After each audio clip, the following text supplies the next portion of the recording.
ಇದುವರೆಗೂ ಇದರಲ್ಲಿ ಒಂದು 130 ಟನ್ವರೆಗೂ ಕಿತ್ತಿದ್ದೀವಿ. ಒಂದು ಟನ್ನಿಗೆ ಎಷ್ಟಿದು? 70 ಲಕ್ಷ. 70 ಲಕ್ಷ ಬಂದಿದೆ. ಹಾಂ. ಕೊಟ್ಟಿಗೆ ಗೊಬ್ಬರ ಇದಕ್ಕೆ ನಾವು ಒಂದು 2.5 ಎಕರೆಗೆ ಮಿನಿಮಮ್ 50 ಲೋಡ್ ಹೊಡಿಸಿದ್ದೀವಿ. ದೊಡ್ಡದಾದ್ರೆ ಏನು ಇದಕ್ಕಿಂತ ದೊಡ್ಡದಾಗುತ್ತೆ? ಇನ್ನೂ ದೊಡ್ಡದಾಗುತ್ತೆ. ಇನ್ನೂ ದೊಡ್ಡದಾಗುತ್ತೆ. ಇನ್ನೂ ಸೀಸ್ ಬರುತ್ತೆ. ಹಾಂ. ಇದೆಲ್ಲ ಇವಾಗ ಇನ್ನೂ ವಾರ ಹೋಗ್ಬೇಕಿದು. ಕೋಟಿ ವೀರ ರಾಮಚಂದ್ರೇಗೌಡರ ಕ್ಯಾಪ್ಸಿಕಮ್ ತೋಟ ನೋಡುವ. ಹೇಗೆ ಸರ್ ಹೊಸಮ್ಮ ಒಳಗೆ ಹೋಗೋದು? ಬನ್ನಿ. ಓಹ್, ಏನ್ರಿದು ಅಷ್ಟೇ ಕಾಣಿಸೋದೇ ಇಲ್ಲ ಅಲ್ಲೇ ನಮ್ಗೆ ರಸ್ತೆಗೆ ನಿಂತ್ಕೊಂಡ್ರೆ. ಯಾಕೆ ಸ್ವಾಮಿ ಅಲ್ಲಿ ರಸ್ತೆ ಕಾಣಿಸ್ಲಿಲ್ಲ, ಇಷ್ಟೊಂದು ಅದ್ಭುತವಾಗಿದೆ ನಿಮ್ಮ ತೋಟ ಅಂತ ಹೇಳಿ ಇಲ್ಲಿ. ಹಾಗಾದ್ರೆ ಇವತ್ತು ಅವ್ರನ್ನೇ ಮಾತಾಡ್ಸುವ, ಕೋಟಿ ವೀರ ರೈತರನ್ನ ಮಾತಾಡ್ಸುವ. ಬನ್ನಿ ಏನಂತ ಕೇಳುವ, ಏನು ಬೆಳೆದಿದ್ದಾರೆ ಅಂತ ಹೇಳಿ. ಈಗಾಗಲೇ ನಾನು ಬರೋತ್ತಿಗೆ ನಾ ಕ್ಯಾಪ್ಸಿಕಮ್ ಕೊಟ್ಟರು ಕೈಯಲ್ಲಿ, ತಗೊಳ್ರಿ ಇದ್ರಿ ಹೀಗೆ ಹೊರಟೋಗಿ ಅಂತೇಳಿ. ಆದ್ರೂ ಕೈಯಲ್ಲೇ ಹಿಡ್ದಿದ್ದೇನೆ. ಒಳಗೆ ನೋಡುವ ಏನೇನು ಬೆಳೆಗಳಿದಾವ ಅಂತೇಳಿ. ಬನ್ನಿ ನೋಡುವ. ಪೂರ್ತಿ ನಿಮ್ಗೆ ಇಲ್ಲಿ ಪೂರ್ತಿ ಒಂದು 2.5 ಎಕರೆದು ಅದ್ಭುತವಾದ ತೋಟ ಕಾಣ್ತಾ ಇದೆ. ನೋಡ್ತಾ ಹೋಗ ಬನ್ನಿ. ಹೇಳಿದ್ರೆ ಯಶಸ್ವಿ ಕೃಷಿಕ ರಾಮಚಂದ್ರೇಗೌಡರಿದ್ದಾರೆ. ರಾಮಚಂದ್ರೇಗೌಡರು ವರ್ಷಕ್ಕೆ 1 ಕೋಟಿ ಗಳಿಸ್ತಾರ ಅಂತೇಳಿ ಸುದ್ದಿ ಬಂದು. ಇದೆಲ್ಲದಕ್ಕಿಂತ ಹೆಚ್ಚಾಗಿ ಏನು ಬೆಂಗಳೂರಿನಲ್ಲಿ KC ವ್ಯಾಲಿ ಅಂದ್ರೆ ಕೋರ್ಮಂಗ್ಲ ಚಲಗಟ್ಟ ವ್ಯಾಲಿ ಏನು ಒಂದು ನೀರನ್ನ, ಬೆಂಗಳೂರು ಕೆರೆಗಳ ನೀರನ್ನ ಸಂಸ್ಕರಣೆ ಮಾಡಿ ಕಳಿಸ್ಲಿಕ್ಕೆ ಶುರು ಮಾಡಿದ್ರು ಕೋಲಾರಕ್ಕೆ. ಅದಾದ ನಂತರ ಯಾವ ರೀತಿ ಈ ಭಾಗದಲ್ಲಿ ಅಭಿವೃದ್ಧಿ ಆಯ್ತು, ರೈತರ ಜೀವನದಲ್ಲಿ ವಿಶೇಷವಾಗಿ ಅದನ್ನು, ಯಾಕಂದ್ರೆ ಪೂರ್ತಿ ಶ್ರೀನಿವಾಸಪುರ ಕೋಲಾರ ಮಧ್ಯ ತುಂಬಾ ಬರಡು ನಾಡಾಗಿತ್ತು. ಇದು ಪೂರ್ತಿ ಇದನ್ನ ಹಸಿರಾಗಿ ಮಾಡದಂತದಂತ ಹೇಳಿದ್ರೆ ಈ ಭಾಗ. ಹೀಗಾಗಿ ನಾವು ಇವತ್ತು ರಾಮಚಂದ್ರೇಗೌಡರು ಅಂದ್ರೆ ಕೋಟಿ ವೀರರು ಅಂತಾರೆ. KC ವ್ಯಾಲಿ ಬಂದ ನಂತರ ಅಂತ ಹೇಳಿ ಅವ್ರ ಹತ್ರನೇ ಕೇಳ್ತಾ ಹೋಗುವ. ಯಾಕಂತ ಹೇಳಿದ್ರೆ ಇಲ್ಲಿ ವಿಶೇಷವಾಗಿ ಇಲ್ಲಿ ನಮಗೆ ಕ್ಯಾಪ್ಸಿಕಮ್ ಇದೆ, ಬೆಳೆಸ್ತಾರೆ. ವಿಶೇಷ ಏನು ಅಂತ ಕೇಳುವ. ಯಾಕಂತ ಹೇಳಿದ್ರೆ ಇನ್ನು ಸಂಪೂರ್ಣವಾಗಿ 2.5 ಎಕರೆ ತೋಟ ಇದೆ. ತೋಟದಲ್ಲಿ ಹೇಗೆ ಕೋಟಿ ವೀರರಾಗ್ತಾರಂತೂ ಕೇಳುವ. ಸರ್, ಇದು ಮೊದಲು ಇದೇ ತರ ಬೆಳೀತಾ ಇದ್ರ ಅಥವಾ ಇತ್ತೀಚೆಗೆ ಆಯ್ತಾ ಇದು? ಸರ್, ಈಗ ಬೋರ್ವೆಲ್ಲು ಇತ್ತು, ನೀರು ನಿಂತೋಯ್ತು. ಇದಕ್ಕಿದ್ದಂಗೆ ನೀರು ನಿಂತೋದ್ಮೇಲೆ ಮೊದಲೆಲ್ಲ 400 ಅಡಿ 300 ಅಡಿ ಓಡಿಸ್ತಾ ಇದ್ವಿ. ಅವಾಗೆಲ್ಲ ನೀರು ಚೆನ್ನಾಗಿ ಬರ್ತಾ ಇತ್ತು. ಆಮೇಲೆ ಬರ್ತಾ ನೀರು ನಿಂತೋಯ್ತು. ನಿಂತೋದ್ಮೇಲೆ ಒಂದು 25-30 ಬೋರ್ ಹಾಕ್ಸಿದ್ವಿ ನಾವು. 30 ಬೋರು, 1500 ಅಡಿ, 1700 ಅಡಿ. ಇಲ್ಲಿ 1600 ಅಡಿ. ಇಲ್ಲಿ ಒಂದು 4-5 ಪ್ಲಾಟ್ ಇದೆ ನಮ್ದು. ಅದ್ರಲ್ಲೆಲ್ಲ ಇಲ್ಲಿ ಜಮೀನು ಇದೆ, ಅಲ್ಲೆಲ್ಲ ಬೋರ್ಗಳು ಹಾಕ್ಸೋದೇ ಕೆಲಸ. ಬರೀ ಸಾಲ ಮಾಡೋದು, ಬೋರ್ಗಳು ಹಾಕ್ಸೋದು, ಬೇರೆ ಕೆಲಸನೇ ಇಲ್ಲ. ಒಂದು ಬೋರ್ ಹಾಕ್ಬೇಕಾದ್ರೆ 2 ಲಕ್ಷ, 1.5 ಲಕ್ಷ, 3 ಲಕ್ಷ ಹಿಂಗೆ. 1500 ಅಡಿ 600 ಅಡಿ ಓಡಿಸ್ಬೇಕಾದ್ರೆ 3 ಲಕ್ಷ ಆಗ್ತದೆ. ಬರೀ ಬೋರ್ಗಳು ಹಾಕೋದೇ ಕೆಲಸ. ನೀರಿಲ್ಲ, ಬೇರೆ ಜೀವನ ಮಾಡೋಕೆ ದಾರಿನೇ ಇಲ್ಲ. ಪುಣ್ಯಾತ್ಮರು KC ವ್ಯಾಲಿ ತಂದ್ಮೇಲೆ ಈಗ ಹಳೆ ಬೋರ್ಗಳೆಲ್ಲ ನೀರು ಬರ್ತದೆ, ಬೇಕಾದಷ್ಟು ನೀರು ಬರ್ತದೆ. ಎಷ್ಟು ಬೇಕೋ ಅಷ್ಟು ವ್ಯವಸಾಯ ಮಾಡ್ಬೋದು, ಅಷ್ಟು ನೀರು ಬರ್ತಾ ಇದೆ. ಕೆರೆಗಳು ತುಂಬುತ್ತಿಲ್ಲ. ಕೆರೆ ಅಂದ್ರೆ ಇಲ್ಲಿ ಹತ್ತಿರದಲ್ಲಿ ಒಂದು ಕೆರೆ ಇದೆ. ಕೆರೆ ಇಲ್ಲೇ ಇದೆ. ಇವಾಗ ಅದ್ರಲ್ಲಿ ನೀರಿಲ್ಲ, ಆದ್ರೂ ಇಲ್ಲಿ ನೀರು ಬರ್ತಾ ಇದೆ, ಡ್ರೈ ಆಗಿಲ್ಲ. ಈಗ 1 ವರ್ಷ ಆಯ್ತು ನೀರಾಗೋಗಿ. ಮತ್ತೆ ಆ ನೀರು ಎಲ್ಲಿ ಲಿಫ್ಟ್ ಮಾಡ್ತಾರ? ಆ ಕೆರೆ ನೀರು ಯಾವುದು ಇದು? ನಮ್ಮ ಕೆರೆ ನೀರಾ? ನಮ್ಮ ಕೆರೆ ನೀರು ಈ ಕಡೆ ಚಿಲ್ಪನಹಳ್ಳಿ ಕೆರೆಗೆ ಈ ಕಡೆ ಹೋಗ್ತಾ ಇರ್ತದೆ, ಹೊರ್ಕೊಂಡು ಹೋಗ್ತಾ ಇರ್ತದೆ. ಆಗ ಬೋರ್ ರೀಚಾರ್ಜ್ ಅದು ಬೋರ್ಗಳೆಲ್ಲ ರೀಚಾರ್ಜ್ ಆಗ್ಬಿಟ್ಟು ಬೇಕಾದಷ್ಟು ಬಹಳ ನೀರು ಬರ್ತವೆ. ಇವಾಗ ಏನ್ ತೊಂದರೆ ಇಲ್ಲ. ಇವಾಗ ಹಳೆ ಬೋರ್ಗಳೆಲ್ಲ ಇಲ್ಲಿ 100 ಅಡಿನಲ್ಲಿ ನೀರು ಬರ್ತದೆ. ನಮ್ಮ ಹತ್ರ ಖಾಲಿ ಓಸ್ ಮೋಟರ್ ಬಿಟ್ರೆ ಸಾಕು, ನೀರು ಬರ್ತದೆ. ಪೈಪ್ಗಳು ಇವಾಗ 1500 ಅಡಿಗೆ ಮೋಟರ್ ಬಿಟ್ಟು ಆ ಪೈಪ್ಗಳೆಲ್ಲ ಮೇಲೆ ಹಾಕಿದ್ದಾರೆ ಇವಾಗ. ಮೇಲೆ ಹಾಕಿದ್ದಾರೆ. ನಾವು ಇವಾಗ ಏನೋ ದೇವ್ರ ದಯದಿಂದ ಈಗ ನಮ್ದು ಏನಾಗಿದೆ, ನಮ್ಮೂರಲ್ಲಿ, ನಾವು ಬೇರೆ ಊರಲ್ಲಿ ಹೇಳೋದು ಬೇಡ, ಈಗ ಹಸು ಮೇಯಿಸ್ತಾರೆ, ಕುರಿಗಳು ಮೇಯಿಸ್ತಾರೆ, ಎಲ್ಲ ಅದೇ ಬೋರ್ಗಳಲ್ಲಿ ನೀರುಗಳು ಹಾಕ್ಕೊಂಡು ಚೆನ್ನಾಗಿ ಜೀವನ ಮಾಡ್ತಾ ಇದ್ದಾರೆ. ಇವಾಗ ರೇಷ್ಮೆ ಬೆಳಿಗ್ಗೆ 2 ಗಂಟೆ ಇದ್ದು ಹುಳುಗಳ ಕೆಲಸ, ರೇಷ್ಮೆ ಹುಳು ಸೊಪ್ಪು ಕುಯ್ಕೊಂಬಂದು ಹಾಕ್ಬಿಟ್ಟು ಮತ್ತೆ ಹಸುಗಳು ನೋಡ್ಕೊಂಡು ನೆಮ್ಮದಿಯಾಗಿ ಜೀವನ ಮಾಡ್ತಾ ಇದ್ದಾರೆ ಇವಾಗ. ಈಗ ನೀವು ಹೇಳಿದ್ರ ಒಂದು KC ವ್ಯಾಲಿ ಬರೋಕ್ಕಿಂತ ಮೊದ್ಲಿಂದ ನಾನು ಕೆಲಸ ಶುರು ಮಾಡಿದ್ದು, ಆ ನಂತರ ಬಂದಾದ ನಂತರ ಬೋರ್ ರೀಚಾರ್ಜ್ ಆಯ್ತು ಅಂತ ಹೇಳಿ. ಇಲ್ಲಿ ಇದು ಮಾಡಿದ್ರ ನೀವು ಕೃಷಿ ಅಂತ ಹೇಳಿದ್ರೆ, ಇಲ್ಲಿ ನೀವು ಕ್ಯಾಪ್ಸಿಕಮ್ ಅನ್ನ ಬೆಳೆಸಿದ್ರ, ಅಲ್ಲಿ ಕ್ಯಾಪ್ಸಿಕಮ್ ಇದೆ. ಏನ್ ಸರ್ ಇದು ಬೆಳೆ? ಎಷ್ಟು ವರ್ಷಕ್ಕೆ ಯಾವ ರೀತಿ ಬೆಳೆಯುವುದು? ಸ್ವಲ್ಪ ಎಲ್ಲ ರೈತರಿಗೆ ಹೇಳ್ತೀರಾ ಸರ್? ಈಗ ಇದು ನಾನು ಫಸ್ಟ್ ಟೈಮ್ ಸರಿ ಮಾಡಿದ್ದು. ಸ್ಟಾರ್ಟಿಂಗು ನನಗೂ ಗೊತ್ತಿರಲಿಲ್ಲ. ಆಮೇಲೆ ಹಿಂಗೆ ನಮ್ಮ ಸ್ನೇಹಿತರು ಹೇಳ್ತಾ ಇದ್ರು ಕ್ಯಾಪ್ಸಿಕಮ್ ಮಾಡಿ ಅಂತ. ನಾವು ಒಂದು 2.5 ಎಕರೆ ಮಾಡಿಸಿದ್ದೀನಿ ಸರ್. ಒಳ್ಳೆ ಬೆಳೆ ಬಂದಿದೆ, ಚೆನ್ನಾಗಿ ಬಂದಿದೆ ಬೆಳೆ. ಅಲ್ಲ ಇದುವರೆಗೂ ಇದರಲ್ಲಿ ಒಂದು 130 ಟನ್ವರೆಗೂ ಕಿತ್ತಿದ್ದೀವಿ. ಒಂದು ಟನ್ನಿಗೆ ಎಷ್ಟಿದು? ಅದು ಹೇಳೋಕ್ಕಾಗಲ್ಲ. ಅದು ರೇಟು ಒಂದ್ಸರಿ 50, 60, 70 ಇರ್ತದೆ. ಮೊನ್ನೆ 70 ರೂಪಾಯಿ ಆಗ್ಬಿಟ್ಟಿತ್ತು. ಅಂದ್ರೆ ಕೆಜಿ 70 ರೂಪಾಯಿ. 70 ರೂಪಾಯಿ ಅಂದ್ರೆ 70,000 ಆಯ್ತಾ ಒಂದು ಟನ್? 100 kg 7,000 ಆಯ್ತು. ಒಂದು ಕೆ ಜಿ 1 ಟನ್ನು 70,000 ಆಯಿತು. 1 ಟನ್ 70,000. ಇಲ್ಲಿವರೆಗೆ ಎಷ್ಟು ಟನ್ ಬಿಟ್ಟಿದ್ದೀರಾ ಸರ್? 100-120 ಟನ್ ಕಿದ್ದೀವಿ ಸರ್. ಇರಲಿ 120-130 ಟನ್ ಕಿತ್ತಿದ್ದೀವಿ. ಹೌದಾ? ಹೌದು, 6 ತಿಂಗಳಿಂದ ಕೀಳ್ತಾ ಇದ್ದೀನಿ. ಎಷ್ಟಾಯ್ತು ಸರ್ ಹೇಳಿ? ಒಂದು 65-70 ಲಕ್ಷ ಖರ್ಚುಗಳೆಲ್ಲ ಹೋಗಿ ಒಂದು 70 ಲಕ್ಷ ಬಂದಿದೆ. ಏನು ಹೇಳ್ತೀರಾ? ಹೌದು ಸರ್, ಹಾಂ, ಬಂದಿದೆ. 70 ಲಕ್ಷ 70 ಲಕ್ಷ ಬಂದಿದೆ. ಹಾಂ. ಈಗ ರೈತರು ಸುಮ್ಮನೆ ಇದನ್ನ ಕ್ಯಾಪ್ಸಿಕಮ್ ಮಾಡ್ಬೇಕಂತಾರೆ. ಈಗ ಅದಕ್ಕೆ ನೀವು ಇದು ಹಾಕಿದಿರ ಮೇಲೆಲ್ಲ, ಇದು ಏನು ಕಾರಣಕ್ಕೆ ಇದನ್ನೆಲ್ಲ ಹಾಕಿದಿರ? ಸರ್ ಇದ್ರಲ್ಲಿ ಟೆಂಪ್ರೇಚರು ಅಥಾರಿಟಿ ಇಟ್ಕೊಳ್ಳೋಕೆ ಹೀಟ್ ಜಾಸ್ತಿ ಆದರೆ ಆಮೇಲೆ ಸುತ್ತಲೂ ಮೆಸ್ಸು ಮೇಲೆ ಎಲ್ಲ ಮಾಡ್ತಾರೆ. ಮಾಡ್ಬೇಕು ಇದಕ್ಕೆ ಮೆಸ್ ಆಗಲ್ಲ, ಇದಾಗುದಿಲ್ಲ, ಆಗಲ್ಲ ಅಂತ ಹೇಳಿದ್ರೆ ಪೂರ್ತಿಗ ಇದನ್ನ ಮೆಸ್ ಮಾಡಿದಿರ. ಈಗ ಹೀಟು ಟೆಂಪ್ರೇಚರ್ ಅಂದ್ರೆ ಬಿಸಿಲು ಜಾಸ್ತಿ ಬೀಳಬಾರ್ದು ಅಂತ. ಈಗ ಬೆಳೆನ ಯಾವಾಗ ಹಾಕಿದ್ರ ಈ ಗಿಡನ? ಸರ್ ಇದು ನಾವು ಮೇನಲ್ಲಿ ಹಾಕಿದ್ದು. ಕೀಳ್ತಾನೆ ಇನ್ನೂ ಇರ್ತದೆ. ಅಲ್ಲ, ಮೇ ತಿಂಗಳಲ್ಲಿ ಇದು ಹಾಕಿದ ಕೂಡಲೇ ಅಂದ್ರೆ ಇದು ಗಿಡನ ನೆಡ್ತೀರಾ? ನಾರು ಗಿಡನೇ ನೆಡೋದು. ಎಲ್ಲಿ ಸಿಗುತ್ತೆ ಇದು ನರ್ಸರಿಗಳಲ್ಲಿ ಸಿಗುತ್ತೆ ನಾರು. ಸಿಗುತ್ತೆ.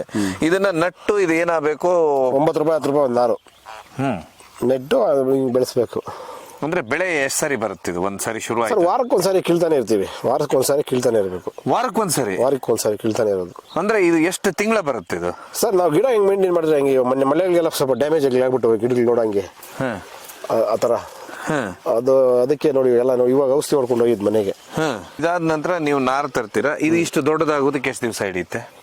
ಅದು ಅದೇ ಒಂದು 4-5-6 ತಿಂಗಳಾಗುತ್ತೆ. ಇಷ್ಟು ನಾರಂದ್ರೆ ಅದು 50 ದಿವಸಕ್ಕೆ ಶಾಂಪಲ್ ಸ್ಟಾರ್ಟ್ ಆಗ್ತದೆ. ಹೂಳಿನ ಮೇಲೆ 50 ದಿವಸಕ್ಕೆ ಶಾಂಪಲ್ ಸ್ಟಾರ್ಟ್ ಆಗ್ತದೆ. ಅಂದ್ರೆ ಕೊಡ್ಲಿಕ್ಕೆ ಶುರು ಆಗುತ್ತೆ. 50 ದಿವಸಕ್ಕೆ ಶಾಂಪಲ್ ಕರೆಕ್ಟಾಗಿ ಕಾಯಿ ಕೀಳಕ್ಕೆ ಬಂದ್ಬಿಡ್ತದೆ. ಫಸಲು ಹ್ಞೂ ಸರ್, ಫಸಲ್ ಕೊಡುತ್ತೆ. ನೀವು ಟಾರ್ಪಲ್ ಮೇಲೆ ಕೆಳಗಡೆನೆ ಬಿಟ್ಬಿಡ್ತದೆ ಕಾಯಿ. ಕೆಳಗೆ ಪ್ಲಾಸ್ಟಿಕ್ ಇದೆ ಅಲ್ಲ, ಅದ್ರ ಮೇಲೆ ಶುರು ಆಗ್ತದೆ ಕಾಯಿ. ಅಲ್ಲೇ ಶುರು ಆಗ್ಬಿಡುತ್ತೆ. ಕೊಟ್ಟಿಗೆ ಗೊಬ್ಬರ ಇದಕ್ಕೆ ನಾವು ಒಂದು 2.5 ಎಕರೆಗೆ ಮಿನಿಮಮ್ 50 ಲೋಡ್ ಹೊಡ್ಸಿದೀವಿ. ಕೊಟ್ಟಿಗೆ ಗೊಬ್ಬರ 50 ಲೋಡ್ ಕೊಟ್ಟಿಗೆ ಗೊಬ್ಬರ. ಆಮೇಲೆ ಕಾಂಪ್ಲೆಕ್ಸ್, ಆಮೇಲೆ ಬೇವಿನ ಹಿಂಡಿ, ಉಂಗೆ ಹಿಂಡಿ ಎಲ್ಲ ಭೂಮಿಗೆ ಕೊಟ್ಬಿಟ್ಟಿದ್ವಿ ಬೆಡ್ ಹಾಕುವಾಗ. ಸೊ ಒಟ್ಟು ಎಷ್ಟು ಕೆಜಿ ಹೋಗಿದೆ ಅಂತ ಹೇಳಿದ್ರೆ ಎಷ್ಟು ಖರ್ಚಾಗುತ್ತೆ ಹಾಕುವತ್ತಿಗೆ?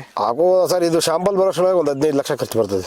ಇಷ್ಟಕ್ಕೆ ಈ 2.5 ಎಕರೆಗೆ ಶಾಂಪಲ್ ಅಷ್ಟು ಬರೋಷ್ಟ್ರೊಳಗೆ 15 ಲಕ್ಷ ಖರ್ಚಾಗಿರುತ್ತೆ. 15 ಲಕ್ಷ ಅಂದ್ರೆ ಟಾಪು ಗೀಪು ಎಲ್ಲ ಸೇರಿಸಿ ಗೊಬ್ಬರ, ಉಳುಮೆದು, ಪೇಪರು, ಡ್ರಿಪ್ಪು, ಲೇಬರು ಎಲ್ಲ ಸೇರಿ 15 ಲಕ್ಷ ಬರ್ತದೆ. 15 ಲಕ್ಷ ಬರುತ್ತೆ. ಅದಾದ ನಂತರ ನಿಮ್ಗೆ ಫಸ್ಟ್ ಫಸಲ್ ಯಾವಾಗ ಬಂತು? 50 ದಿವಸಕ್ಕೆ. ಎಷ್ಟು ಬಂತು ಅವತ್ತು? 50 ದಿವಸಕ್ಕೆ ಒಂದು 10-12 ಟನ್ ಒಂದೇ ಸರಿ ಹಾಕಿತ್ವಿ, ಒಂದೇ ದಿವಸ. 12 ಟನ್ನು. ಆಮೇಲೆ ವಾರಕ್ಕೆ 10 ಟನ್ನು 12 ಟನ್ನು ಹಿಂಗೆ ಕೀಳ್ತಾನೆ ಬರ್ತಾ ಇದೀವಿ. ಸೊ ಇಲ್ಲಿವರೆಗೆ ಎಷ್ಟು ಟನ್ ತೆಗೆದಿದ್ದೀರಾ? ಒಂದು 125-130 ಟನ್ ಕಿದ್ದೀವಿ ಸರ್, ನನ್ನ ಲೆಕ್ಕ ಪ್ರಕಾರ. ಇನ್ನೂ ಜಾಸ್ತಿನೇ ಇರ್ತದೆ. ಈಗ ನೀವು ಇದಕ್ಕಿಂತ ಮೊದಲು ಏನು ಕೃಷಿ ಮಾಡ್ತಾ ಇದ್ರ? ರೇಷ್ಮೆ, ಆಮೇಲೆ ಕೋಸು, ಹೂಕೋಸು, ಇದು ಆಲೂಗಡ್ಡೆ ಎಲ್ಲ ಮಾಡ್ತಾ ಇದೀವಿ ಸರ್ ಮುಂಚೆಯಿಂದ. ಲಾಭ ಇದರಲ್ಲಿ ನಿಮಗೆ ಜಾಸ್ತಿ ಕಾಣುತ್ತೋ? ಪರವಾಗಿಲ್ಲ ಸರ್, ಇದು ಒಳ್ಳೆ ಲಾಭ ಬರ್ತದೆ ಸರ್, ಚೆನ್ನಾಗಿ ಮಾಡ್ಬೇಕಂದ್ರೆ. ಕ್ಯಾಪ್ಸಿಕಮ್ ಅಲ್ಲಿ ಇದನ್ನ ತುಂಬಾ ಕಡಿಮೆ ಜನ ಬೆಳಿತಾರಲ್ಲ ಸರ್? ಈಗ ಕಡಿಮೆ ಎಲ್ಲ ಬೆಳಿತಾರೆ, ತೊಂದರೆ ಇಲ್ಲ. ಆದ್ರೆ ಸ್ವಲ್ಪ ಕಷ್ಟ ಆಯ್ತು. ಬಂಡವಾಳ ಜಾಸ್ತಿ ಹಾಕ್ಬೇಕು, ಧೈರ್ಯ ಮಾಡಿ ಬಂಡವಾಳ ಹಾಕ್ಬೇಕು, ಆಮೇಲೆ ಲಾಭ ತೆಗಿಯೋದು. ಬರುತ್ತೋ ಬಿಡುತ್ತೋ ಮಾಡೋದು.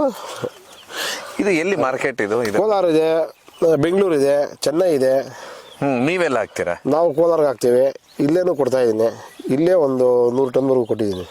ಎಲ್ಲಿ? ಇಲ್ಲಿ ತೋಟದ ಹತ್ರನೇ 100 ಟನ್ನು ಅವರೇ ಬಂದು ತಗೊಂಡು ಹೋಗ್ತಾರೆ ಲಾರಿಯಲ್ಲಿ? ಹೌದು. ಇದ್ರದ್ದು ಉಪಯೋಗ ಏನು? ಇದು ಒಂದು ಬಜಿ ಗಿಜಿ ಮಾಡ್ತಾರೆ, ಅದ ನಂತರ ಸರ್ ಇದೆಲ್ಲ ಈಗ ಸಾಸ್ ಮಾಡ್ತಾರೆ, ಪಿಜ್ಜಾ ಬರ್ಗರ್ಗೆಲ್ಲ ಹೋಗುತ್ತಲ್ಲ ಸರ್ ಇದು. ಅದಕ್ಕೆಲ್ಲ ಹಾಕ್ತಾರಲ್ಲ. ಕ್ಯಾಪ್ಸಿಕಮ್ ಸಾಸ್ ಮಾಡ್ತಾರೆ ಎಲ್ಲ. ಈಗ ಚಿತ್ರಾನ್ನಕ್ಕೆ ಹಾಕ್ತಾರೆ, ಎಲ್ಲಕ್ಕೂ ಉಪಯೋಗಿಸೋಕೆ ಶುರು ಮಾಡ್ಬಿಟ್ಟಿದಾರಲ್ಲ. ಈಗ ಹಳ್ಳಿಗಳಲ್ಲಿ ಕ್ಯಾಪ್ಸಿಕಮ್ಮೇ ತಿಂತಲ್ಲ, ಇವಾಗ ಮನೆಗೂ ತಿಂತಾರೆ ಕ್ಯಾಪ್ಸಿಕಮ್. ಹಳ್ಳಿಗಳಲ್ಲಿ ಮೊದಲು ಇರ್ಲಿಲ್ವಾ? ಅದು ಕ್ಯಾಪ್ಸಿಕಮ್ ಅಂತ ಗೊತ್ತೇ ಇರಲಿಲ್ಲ ಜನಗಳಿಗೆ. ಈ ಊರಲ್ಲಿ ಇವಾಗ ಪ್ರತಿಯೊಬ್ರು ತಿಂತಾರೆ, ಅಡುಗೆಗಳಿಗೆಲ್ಲ ಬಳಸ್ತಾರೆ ಈಗ. ಅಂದ್ರೆ ಅದ್ರದ್ದು ಯಾಕೆ ಏನ್ ವಿಶೇಷ ಅಂತೀರ? ಸೇಂಟ್ ಅಂತೀರಾ ಅಥವಾ ಏನೋ? ಏನ್ ಸರ್ ಎಲ್ಲ ಗೊತ್ತಿಲ್ಲ. ಇವಾಗ ಮುಂಚೆ ಮಾಂಸ ವರ್ಷಕ್ಕೂ 6 ತಿಂಗಳಿಗೂ ಒಂದ್ಸರಿ ಮಾಡ್ತಾ ಇದ್ರು ಮನೆಗಳಲ್ಲಿ. ಈಗ ವಾರಕ್ಕೂ 2 ಸಲ ಮಾಡ್ತಾರೆ. ಹಂಗೆ ಇದನ್ನು ಎಲ್ಲ ತಿಂತಾರೆ ಚೆನ್ನಾಗಿ. ಅಲ್ಲ, ನಿಮಗೆ ಯಾರು ಹೇಳಿದ್ರಿ ಇದನ್ನ? ಲಾಸ್ ಅಂತೂ ಬೇಕಾದಷ್ಟು ಲಾಸ್ ಆಗಿದೆ ಬಿಡಿ. ಬೋರ್ಗಳು ಹಾಕ್ಸಿ ನೀರಿಲ್ದೆ ಇಲ್ಲದ ಕಷ್ಟಪಟ್ಟು ಭಾಳ ಹಿಂಸೆ ಪಟ್ಟಿದ್ದೀವಿ. ಈಗಂತೂ ಆರಾಮಾಗಿ ನಡೀತಾ ಇದೆ ಸರ್. ನೀರ್ದಂತೂ ಸಮಸ್ಯೆ ಇಲ್ಲ. ಏನು ಬೆಳೆ ಬೇಕಾದ್ರೂ ಮಾಡ್ಬೋದು.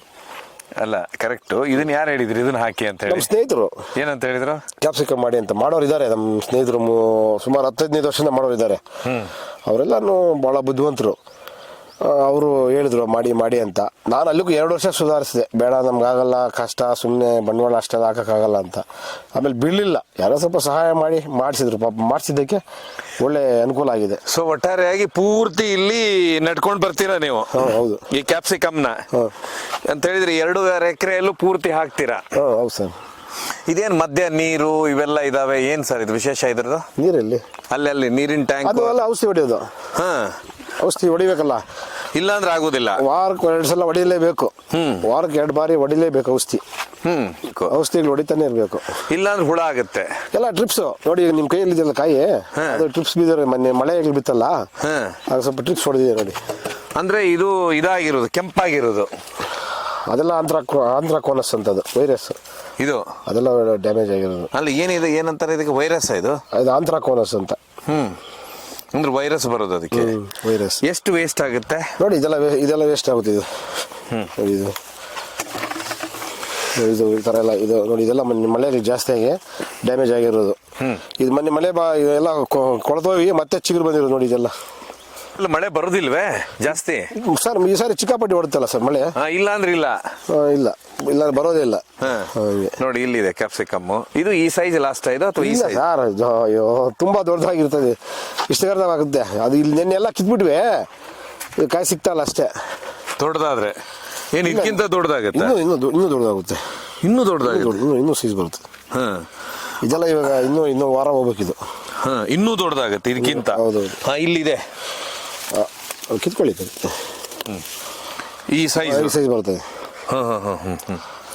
ಸೊ ಒಟ್ಟಾರೆಯಾಗಿ ನೋಡಬಹುದು ನೀವು, ಅದ್ಭುತವಾದ ಕೃಷಿ ಅಂದ ಕೂಡಲೇನೆ ಮೊದಲು ಇವರು ಏನು ಒಂದು ಕೆಸಿ ವ್ಯಾಲಿ ಬಂದ ನಂತರನೇ ವಿಶೇಷವಾದಂಥದ್ದು ಅಂತ ಹೇಳಿದ್ರೆ ಕ್ಯಾಪ್ಸಿಕಮ್ ಬೆಳೆಯನ್ನ ಬೆಳೀತಾರೆ. ಕ್ಯಾಪ್ಸಿಕಮ್ ಬೆಳೆಯಿಂದ ಇದೇ ವರ್ಷದಲ್ಲಿ ಅಂತ ಹೇಳಿದ್ರೆ ಏಪ್ರಿಲ್ ಹಾಕಿದ್ರಲ್ಲ ಸರ್? ಏಪ್ರಿಲ್ ಮೇದಲ್ಲಿ ಹಾಕ್ತಾರೆ. ಈಗ ಡಿಸೆಂಬರ್ ತಿಂಗಳು ಅಂತ ಹೇಳಿದ್ರೆ 6ರಿಂದ 7 ತಿಂಗಳಾಗಿದೆ. ಆಗ್ಲೇನೆ ಈ ಬೆಳೆಯಿಂದ ಕೋಟಿ ರೂಪಾಯಿ ನೋಡಿದ್ದಾರೆ ಅಂತ ಹೇಳಿದ್ರೆ ನಿಮ್ಗೆ ಈ ಖುಷಿ ಅನ್ನಿಸ್ತಾ ಇದೆ? ಮೊದಲು ಬೇಜಾರು ಅನಿಸ್ತಾ ಇದೆ? ಮೊದಲು ಬೇಜಾರು ಸರ್, ಈ ಖುಷಿನೇ. ಯಾಕೆ? ಯಾಕೆಂದ್ರೆ ಏನೋ ನೀರು ಬಂತು, ಈಗ ದುಡ್ಡು ಬಂತು, ಬರ್ತದೆ, ಕಷ್ಟ ಕೆಲಸ ಇರ್ತದೆ. ಬೆಳಿಗ್ಗೆ ಇದ್ರ ದಿವಸ ಹಸಿರು ಹೋಗ್ಬೇಕಾಗಿತ್ತು, ಅಲ್ಲಿ ಏನ್ ಕೆಲಸ ಇಲ್ಲಿ ಏನ್ ಕೆಲಸ ಅಂತ ತಿರ್ಗಾಡ್ಬೇಕಾಗಿತ್ತು. ಈಗ ಅದೆಲ್ಲ ಇಲ್ಲಲ್ಲ, ಬೆಳಿಗ್ಗೆ ತೋಟದಲ್ಲಿ ಬರ್ಬೋದಲ್ಲ ಸರ್. ಬೆಳಿಗ್ಗೆ 6 ಗಂಟೆಗೆ ತೋಟದಲ್ಲಿ ಇರ್ತೀವಿ ನಾವು. ಬೇರೆ ಕೆಲಸ ಇಲ್ಲಲ್ಲ, ಬೆಳಿಗ್ಗೆ ಎದ್ದ ತಕ್ಷಣ ತೋಟ ಅಷ್ಟೇ. ಮಕ್ಕಳೆಲ್ಲ ಏನ್ ಮಾಡ್ತಾ ಇದಾರೆ? ಅವರು ಕೃಷಿ ಹತ್ರ ಬಂದಿದಾರ? ಇಲ್ಲ ಸರ್, ಎಲ್ಲ ಎಜುಕೇಶನ್ ಮಾಡ್ತಾ ಇದಾರೆ. ಏನೋ ರಜೆ ಇದ್ದ ದಿವಸ ತೋಟದ ಹತ್ರ ಬರ್ತಾರೆ. ಆಮೇಲೆ ಇಲ್ಲಿ ಕಳೆ ಅದು ಆಗುದು ಇದು ಆಗುದು ಏನ್ ತೆಗಿತಾರೆ. ಇವತ್ತು ಅಲ್ಲಿ ಕಾಯಿ ಕೀಳಕ್ ಹೋಗಿದ್ದಾರೆ, ಕಳೆ ನೋಡಿ ಈ ಕಡೆ ತೆಗೆದಿದ್ದಾರೆ, ಈ ಕಡೆ ತೆಗಿತಾರೆ. ಇದಕ್ಕೆ ನೀವು ಕಳೆಗೆ ಇದು ಹೊಡೆಯುವುದಿಲ್ಲ, ಔಷಧಿ ಹೊಡೆಯುವುದಿಲ್ವಾ ಸರ್? ಇದ್ರಲ್ಲಿ ಹೊಡೆದ್ರೆ ಇದು ಗಿಡ ಡ್ಯಾಮೇಜ್ ಆಗಿಬಿಡ್ತದೆ, ಹೊಡೆಯಲ್ಲ. ಹೌದಾ? ಯಾವುದೇ ಔಷಧಿ ಹೊಡೆಯುದಿಲ್ಲ? ಕಳೆ ಔಷಧಿ ಹೊಡೆಯಲ್ಲ, ಗಿಡಕ್ಕೆ ಅಷ್ಟೇ ಕೀಟನಾಶಕ ಹೊಡಿತೀವಿ, ಕಳೆನಾಶಕ ಹೊಡೆಯಲ್ಲ. ಇದನ್ನು ಹೇಗಂತ ಹೇಳಿದ್ರೆ ಈಗ ಬಿಡ್ಡಿಂಗ್ ಆಗುತ್ತಾ? ಅಂದ್ರೆ ರೇಟ್ ಇಲ್ಲಿ ಒಂದು 5 ರೂಪಾಯಿ ಕಡಿಮೆ ತಗೊಂತಾರೆ. ಇದೇನ್ ಸರ್ ಇದು? ಹಳದಿ ಏನಪ್ಪ? ಇದೆಲ್ಲ ಈ ಚಿಟ್ಟೆಗಳು ಬರ್ತದೆ, ಇದು ಡ್ರಿಪ್ಸ್ಗೂ ಅದೆಲ್ಲ ಇದಕ್ಕೆ ಮೆತ್ಕೊಂಡ್ಬಿಡ್ತದೆ. ಬಂಕ್ ಸೀಟ್ ಇದು. ಅದೆಲ್ಲ ಬಿತ್ತು ಮೇಲೆ ಕಟ್ಟಬೇಕಾಗಿತ್ತು, ಹಂಗೆ ಬಿಟ್ಬಿಟ್ಟಿದ್ದಾರೆ ಇವಾಗ. ಅಂದ್ರೆ ಚಿಟ್ಟೆಗಳು ಇದಕ್ಕೆ ಬಂದು ಇದಕ್ಕೆ ಟಚ್ ಆಗಿ ಹೋಗ್ಬಿಡ್ತವೆ. ನೊಣಗಳು, ಸೊಳ್ಳೆಗಳೆಲ್ಲ ಬಂದು ಇದಕ್ಕೆ ಮೆತ್ಕೊಂಡ್ಬಿಡ್ತವೆ. ಸೊ ಸೊಳ್ಳೆ ರಕ್ಷಕ ಇದು. ಸೊಳ್ಳೆಗಳು ಏನೇನೋ ಕೀಟನಾಶಕ ಬರ್ತಾವಲ್ಲ ಆಚೆಯಿಂದ, ಬಂದಿದ್ವೆಲ್ಲ ಇದಕ್ಕೆ ಮೆತ್ಕೊಂಡ್ಬಿಡ್ತವೆ. ಇದಕ್ಕೆ ಬಂಕ ಹಾಕ್ತವೆ. ಇನ್ನು ಬಂಕ ಹಾಕಿಲ್ಲ ಇವಾಗ. ಇಲ್ಲಿ ಕಟ್ಟಿದ್ವಿ, ಇಲ್ಲಿ ಕಟ್ಬೇಕು, ಇಲ್ಲಿ ಗಿಡದ ಮೇಲೆ ಅದು ಹಾರ್ಕೊಂಡ್ ಬರ್ತಾ ಇಲ್ಲ, ಎಲ್ಲ ಅದಕ್ಕೆ ಕತ್ಕೊಂಡ್ಬಿಡ್ತದೆ. ಸೊ ಅದನ್ನ ಉಳಿಸೋದಕ್ಕೋಸ್ಕರ. ಸೊ ಇದಾದ ನಂತರ ಇದು ಒಂದು ವರ್ಷಕ್ಕೆ ಅಂದ್ರೆ ಬರೀ 6 ತಿಂಗಳಲ್ಲೇ ಇಷ್ಟು ಬೆಳೆ ಬಂದಿದೆ ನಿಮಗೆ. ಇನ್ನು ಎಷ್ಟು ದಿವಸ ಈ ಗಿಡ ಇರುತ್ತೆ ಸರ್? ಇದು ಮ್ಯಾಕ್ಸಿಮಮ್ 1 ವರ್ಷ ಇಡ್ಬೋದು. ಗಿಡ ಇವಾಗ ಸ್ವಲ್ಪ ಮಳೆ ಸ್ವಲ್ಪ ಡ್ಯಾಮೇಜ್ ಆಗಿದೆ, ಇನ್ನೂ ಒಂದು 2-3 ತಿಂಗಳು ಇರ್ತದೆ ಅಂತ ತೊಂದರೆ ಇಲ್ಲ. ಮಾರ್ಚ್ ಏಪ್ರಿಲ್ವರೆಗೂ ಇರ್ತದೆ ಇದು. ಏಪ್ರಿಲ್ ಇರ್ತದೆ ಸರ್ ಇದು, ಮಾರ್ಚ್ ಏಪ್ರಿಲ್ ವರೆಗೆ. ಸೊ ಅಲ್ಲಿಗೆ 1 ವರ್ಷದ ಬೆಳೆ ಇದು. 1 ವರ್ಷ 300 ಟನ್ ಆಗಲ್ಲ, ಇನ್ನು ಸ್ವಲ್ಪ ಕಡಿಮೆ ಆಗ್ತದೆ. 250 ಟನ್ ಇದುವರೆಗೂ ಚೆನ್ನಾಗಿ ಬಂದಿದೆ. ಇನ್ನೊಂದು 50 ಟನ್ ಬರ್ಬೋದು. ಅಲ್ಲಿಗೆ ಒಂದು 200 ಟನ್ ಆಯ್ತು. ಅಲ್ಲ, ಒಂದು 150 200 ಟನ್ ತೆಗಿಬೋದು. ನೋಡಿದ್ರ ಅಂತ ಹೇಳಿದ್ರೆ 200 ಟನ್ ತೆಗೆಯುವಂತದ್ದು ಅಂತಾರೆ ಕ್ಯಾಪ್ಸಿಕಮ್ ಬೆಳೆ, ವಿಶೇಷವಾಗಿ ಅದನ್ನು ಮಾರುಕಟ್ಟೆಯಲ್ಲಿ 50ರಿಂದ 60, 60ರಿಂದ 70 ರೂಪಾಯಿ ಕೆಜಿ ಇರುತ್ತೆ. ಯಶಸ್ವಿ ರೈತರೇ ಅನ್ಬೋದು ನಾವಿವತ್ತು. ಹೀಗೇನೆ ಅಂತ ಹೇಳಿದ್ರೆ ಮಾತಾಡ್ತಾ ಅವರು ಸಂಪೂರ್ಣವಾಗಿ ಏನ್ ತೋಟ ನೋಡಿದ್ರ, ಇನ್ನು ಮುಂದೆ ನೀವು ಕ್ಯಾಪ್ಸಿಕಮ್ ಬೆಳೆಯೋರ್ಗೆ ಏನಂತೀರಾ? ಬೆಳೀಲಿ ಅಂತ ಹೇಳಿದ್ವಿ ಸರ್. ಪಾಪ ರೈತರಿಗೆ ಒಳ್ಳೆ ಕಾಸು ಬರ್ತದೆ, ಕ್ಯಾಪ್ಸಿಕಮ್ ಮಾಡಿ ದುಡಿದ್ರೆ ಒಳ್ಳೇದಿಲ್ಲ ಸರ್. ಯಾಕಂದ್ರೆ ಎಲ್ಲ ಬೇರೆ ಬೇರೆ ತರದಕ್ಕಿಂತ ಇದನ್ನೊಂದು ಪ್ರಯತ್ನ ಮಾಡ್ಬೋದು ಅಂತ ಮಾಡ್ಬೋದು, ಎಲ್ಲ ರೈತರು ಮಾಡ್ಬೋದು, ತೊಂದರೆ ಇಲ್ಲ.